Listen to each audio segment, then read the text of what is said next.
일단 가맹사업법령의 큰 변화 중에 징벌적 손해배상 제도의 도입. 징벌적이라는 좀 무서운 단어인데요. 듣기에 따라서 이제 무섭게 들릴 수도 있죠. 피해자가 입은 실제 손해액의 최대 3배까지는 실제 손해액보다 3배를 보상해야 한다고요?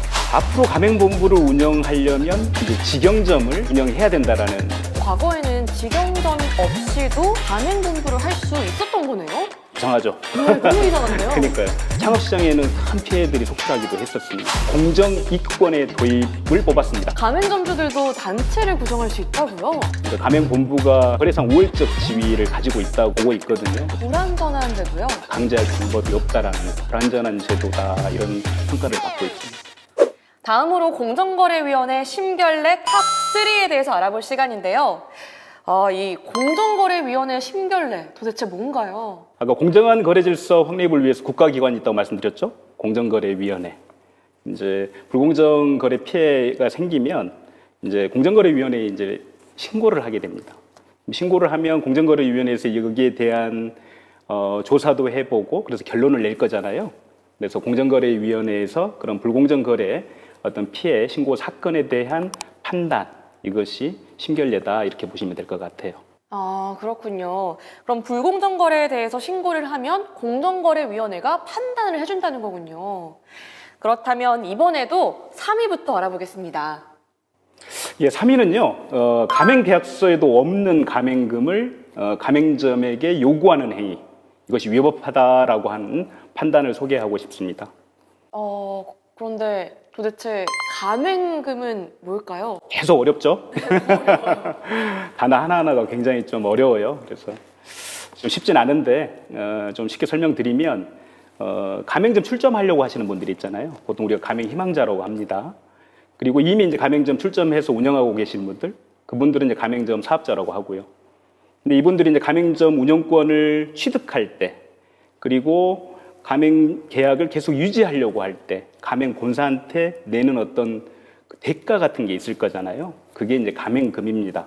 그래서 예로 들면 계약 초기 단계에는 이제 가맹비 또는 교육비, 입회비 여러 가지 이름들은 있어요. 그래서 이제 명칭은 중요하지는 않고 그런 돈 또 그런 대가 이런 것들이 또 가맹금이고요. 가맹 계약을 유지하는 단계에서는 주로 가맹 본사에게 어떤 매출액과 연동해서 어떤 로열티를 주는 것들도 있거든요. 이런 것들을 총칭해서 가맹금이다 이렇게 보시면 되겠습니다. 가맹금은 이제 굉장히 중요한 것이에요. 왜냐하면은 가맹 본부하고 가맹점의 어떤 수익 배분의 문제. 좀 쉽게 이야기하면 가맹점의 어떤 수익의 문제를 결정짓는 것이거든요. 그래서 가맹점이 가맹본부에게 돈을 많이 지급하게 되면 수익률이 나빠지잖아요. 그렇기 때문에 가맹금을 어떻게 책정하느냐 하는 문제들은 이제 굉장히 중요한 것이어서 가맹계약서에 반드시 기재가 돼 있어야 됩니다. 어떤 돈을 가맹본부가 가맹점에게 요구할 수 있다 이런 내용들이 계약서에 반드시 필수적으로 기재가 돼 있어야 돼요. 근데 그런 계약서에 없는 그런 비용들을 가맹점에게 청구를 하고 그런 비용을 걷는다라면 가맹점이 어쩔 수 없기 때문에 냈다고 해서 그것이 정당해지는 것이냐 이런 고민들이 있었던 것이거든요. 그런데 이제 공정거래위원회에서 계약서에 이제 없는 그런 내용들, 그런 비용들을 가맹점에게 청구한다라면 이것은 이제는 위법한 것이다 이렇게 이제 판단을 한 것이죠. 근데 계약서에 없는 비용을 가맹본부가 가맹점에 청구를 한다고요? 그러면 가맹점은 내지 않으면 되는 거 아닌가요? 이론적으로는 맞는 말씀이세요. 안 내면 되죠. 뭐 계약서에 없는 내용인데 왜 달라고 하냐 이러면서 이렇게 저항할 수 있어야 되는데 현실에서는 또 그렇지가 않은 거예요. 혹시 선영님 세입자로 좀 살아보신 적이 있으세요? 제가 예전에 혼자 자취했었는데 그때 세입자가 된 적이 있습니다. 그러면 제가 이 부분을 조금 설명드리기는 좀 더 편할 것 같아요. 임차인이었을 때 이제 계약 기간 만료가 되면 막 가슴이 두근거리고 잠도 잘 안 오고. 왜요? 그냥 보증금을 갑자기 또 올려달라고 하거나 내가 내고 있는 임대료 차임 같은 것들을 갑자기 올려달라고 하면 어쩌나 이런 생각 때문에 뭐 이걸 내가 맞추지 못하면 병 나가라고 할 거잖아요. 그럼 이사 비용이나 이런 것들 또 어디로 가서 살아야 되냐. 네, 이런 상황이 가맹점에게는 더 강화된 형태로 나온다고 보시면 될 것 같아요. 그런데 이제 가맹본부에 대한 가맹점의 어떤 종속 관계, 뭐 최근엔 어떤 논문 같은데 보면 이제 프랜차이즈 가맹점이 이제 뭐 근로자성이 있는 것 아니냐, 뭐 이렇게 평가해서 논문을 쓰는 경우도 있더라고요. 이것들이 이제 가맹본부와 가맹점과의 관계가 어떤 종속 관계가 있다라는 그런 부분들에 계속 주목하는 것 같습니다. 그래서 이런 종속 관계 때문에 가맹점은 가맹본부에 부당한 요구가 있다 하더라도 사실 거절하기가 쉽지 않은 것이죠. 그렇다면 가맹계약서에 반드시 포함되어야 하는 내용은 뭐가 있을까요? 너무 많아서 어떡합니까? 가맹사업 법령에만 한 20가지 되거든요. 그래서 좀 많은데 한번 자료화면을 보시면서 함께 보실까요? 네. 예, 자료화면에 이렇게 지금 보시면 가맹사업법 11조 그리고 시행령 제12조에 한 20가지 정도의 내용이 나열이 되어 있습니다. 뭐 가장 중요한 것을 꼽으라면 몇 가지가 될 텐데요. 좀 전까지 이야기했던 가맹금 지급에 관한 사항이 굉장히 중요하죠. 그다음에 프랜차이즈도 중요한 것이 영업지역입니다. 영업지역에 대한 내용들. 그다음에 이제 계약을 갱신하는 것에 대한 내용, 그리고 계약을 해지하는 내용, 이런 것들이 반드시 가맹 계약서에 기재가 되어 있어야 하는 것이죠. 그러면 가맹점을 오픈하려고 하시는 분들은 반드시 이 계약서 내용을 꼼꼼히 살피신 후에 계약을 체결해야겠네요. 당연하죠. 예. 그럼 이번엔 2위에 대해서 알아보겠습니다. 일단 형식은 가맹 계약이 아닌 채로 체결이 되지만 실질적으로 가맹 계약인 경우에 대해서 공정거래위원회가 이제 적극적으로 이제 판단을 하기 시작했다. 이 부분을 선정을 했습니다. 주로 이제 특수상권이라고 하는 데서 주로 문제되는 것이거든요. 팀장님, 그럼 특수상권이랑 도대체 뭔가요? 용어만 들어서는 바로 이해가 안 되실 거지만 제가 예를 들어보면 금방 이해되실 거예요. 그 복합 쇼핑몰이라고 하는 것이 있어요. 뭐 하남 가면 뭐가 있고, 뭐 있잖아요. 파주 가면 뭐가 있고, 이런 것처럼 복합 쇼핑몰들, 그 다음에 이제 백화점, 그리고 대형 마트, 이런 것들을 떠올리시면 이런 게 이제 특수상권에 해당한다. 이렇게 보시면 되고요. 이 특수상권들이 유동 인구가 어느 정도 보장이 돼요. 그리고 안정적인 이제 수익을 올릴 수 있다는 그런 장점이 있기 때문에 창업자들이 이 특수상권을 선호하는 경향이 있습니다. 그렇군요. 이런 특수상권 등에서 가맹계약 형식으로 계약한 게 아니더라도 공정거래위원회가 가맹계약으로 판단하는 경우가 있겠네요. 그렇습니다. 그러니까 특수상권에 과거에 입점한 그 업체들에 대해서 가맹사업법을 적용하는 것에 대해서는 공정거래위원회가 그렇게 적극적이지 않았었거든요. 근데 뭐 시민사회 영역에서 꾸준히 문제 제기도 하고 했던 그런 영향인지는 모르겠는데 이제는 특수상권에 대해서도 이제 적극적으로 그 실질을 파악해서 이제 가맹사업법을 적용하려고 하는 경향들이 나오고 있어요. 그래서 이제 거래 구조를 조금 보시면 좋은데 이게 잘 설명이 될지 모르겠습니다. 한번 따라와 보시면 좋을 것 같아요. 자, A라고 하는 특수상권을 관리하는 주체가 있습니다. 그 특수상권의 관리 주체들은 보통 입점 계약을 체결할 때 가맹본부하고만 계약을 하려고 해요. 왜냐하면 그래야 관리하기가 쉬우니까. 그래서 그렇게 계약을 체결하고 그 이후에 이제 가맹본부는 이제 여기에 가맹점을 할 사람들을 모집해서 가맹계약 형식으로는 안 하고 중간 관리자 계약 또는 위탁 관리 계약이라는 그런 이름으로 계약을 체결하게 되죠. 근데 이렇게 이제 중간 관리자 계약이다, 뭐 위탁 관리 계약이다라고 체결을 했더라도 그 내용의 실질이 따져보니까 이제 가맹계약의 요소들을 다 가지고 있다. 그렇다면 이제 가맹사업법을 적극적으로 적용하겠다라고 하는 경향이 이제 시작이 된 것이죠. 그렇군요. 그런데 이 가맹사업법을 적용하면 어떤 좋은 점이 있나요? 많은 장점이 실제로 있습니다. 그러니까 가맹사업법에는 갱신요구권이라는 게 있어서 일정한 기간 동안에는 계약이 유지될 수 있도록 하는 장치가 있고요. 그 다음에 이제 계약을 함부로 해지할 수 없도록 그 해지 절차들을 엄격하게 규정해 놓고 있거든요. 이런 제도들이 창업자를 보호하는 데 유리한 측면이 있는 것이죠. 그렇군요. 그렇다면 이 가맹계약을 판단하려면 어떤 조건을 갖춰야 하나요? 대표적인 6가지 구성 요소가 있거든요. 뭐 자료 화면을 함께 보시면서 제가 조금 추가적인 설명을 드리려고 합니다. 자료 화면 함께 보시죠.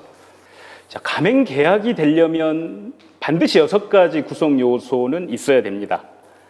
첫 번째가 영업 표지의 사용 허가라는 것인데 쉽게 이야기하면 프랜차이즈는 상표를 같이 쓰잖아요. 브랜드들을 같은 이름을 쓰면서 하는 것들, 이것을 영업 표지에 이제 사용 허가다 이렇게 보시면 될 것 같고요. 두 번째 이제 일정한 품질 기준 및 영업 방식을 통한 상품 또는 용역의 판매. 프랜차이즈 같은 경우는 이제 동일한 어떤 서비스 방식 이런 것들을 강조하잖아요. 통일성 같은 것, 그것들을 이제 설명하는 것이고. 세 번째 영업 활동에 대한 지원 및 통제. 왜 우리가 가맹금을 내나요? 왜 프랜차이즈를 할까요? 그러니까 가맹본부가 많은 것들을 지원해 주기도 하고요. 교육도 하고, 때로는 어떤 매뉴얼이나 어떤 통일성을 저해할 때는 또 통제하기도 하고요.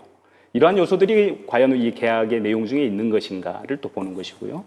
그 다음에 아까 이제 가맹금 좀 설명드렸었잖아요. 가맹본부에게 어떤 대가를 지급한다라는 거.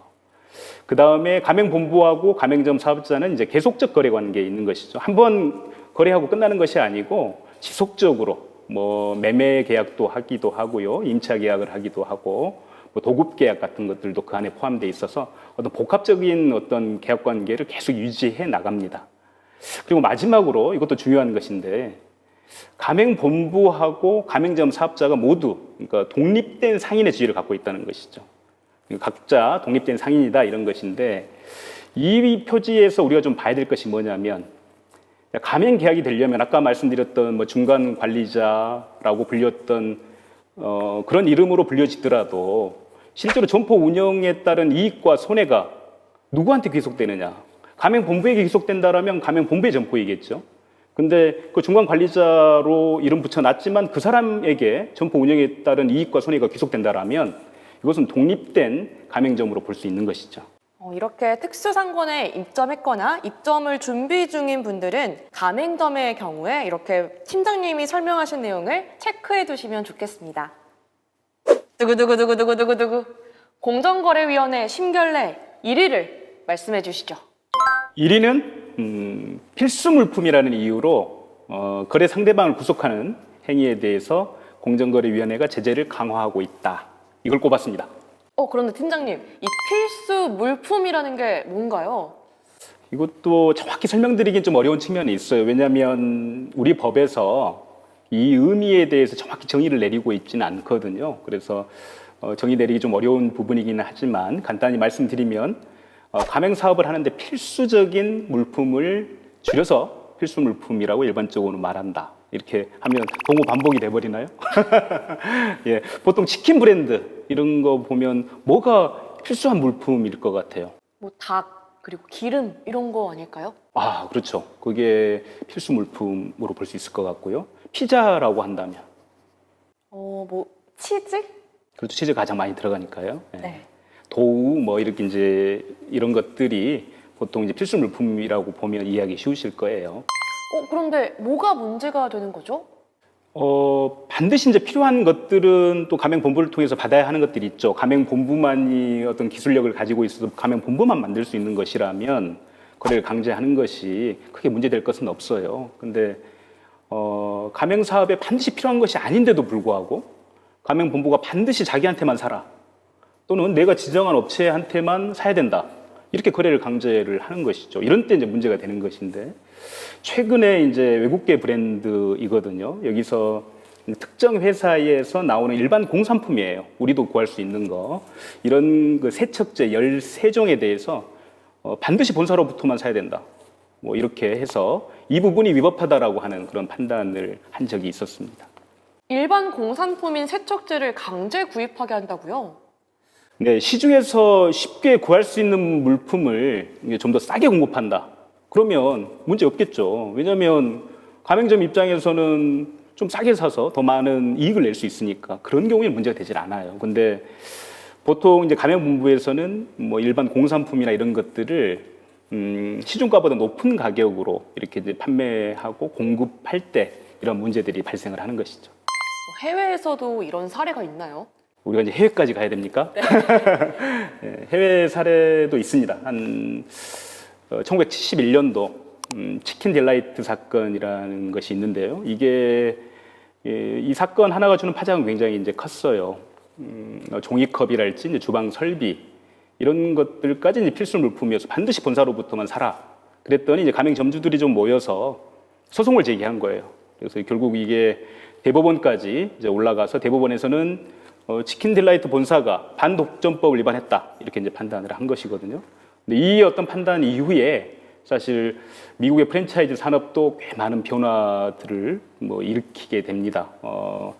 유통 마진을 취하다가 이제는 로열티 구조로 약간 변화해가는 어떤 단초를 제공하기도 했고, 하나 더 이제 제가 추가적으로 말씀드리면 구매 협동조합이라는 것이 있어요.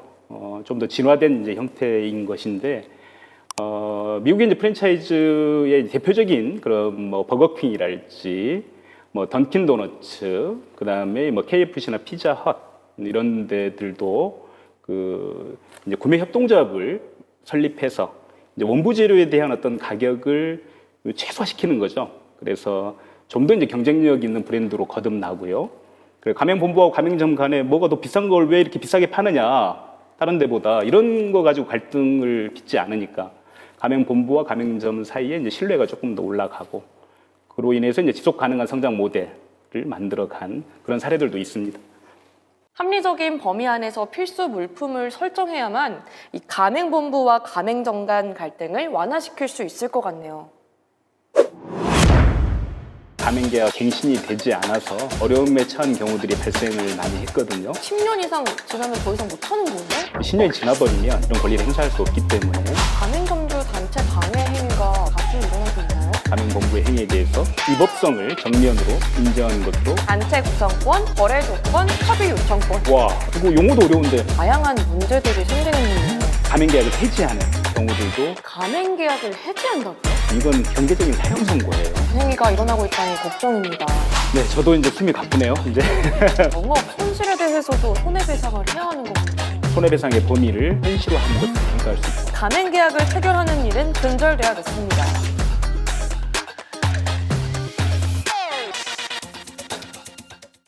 영상이 도움이 되셨다면 좋아요와 구독 부탁드릴게요.